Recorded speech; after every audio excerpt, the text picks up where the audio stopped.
Tom, you said you actually were doing damage surveys well into the summer. Yeah, I was part of What they do, turn around? team that was out 2 days afterwards, and then into July, some of the tornadoes down in the south where it knocked down trees. Of course, the trees then were showing you where the tornadoes have been. So I was doing surveys in July that way. At Right. the time this happened, No, did did you you? all realize this was a really big deal? Yeah, by the evening of the April 3rd, Dr. Fujita said, yeah, this was really going to be a big outbreak. We sort of knew then it had exceeded our expectations forecast-wise, and this was going to be an historic event. Did you ever think that you would see something eclipse that? And then came 2011.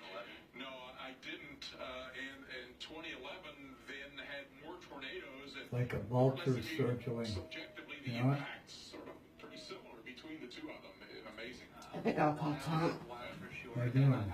Yelling that time? Yeah, Swearing? and giving us the finger. Anyway, let's talk a little bit more about, we talk a lot about Tornado Alley and They're probably when we leaving can now. get this time of year. Yeah, things they're really leaving start to now. ramp up for us. May, That's what they were talking about over there, part of the getting season brave. through June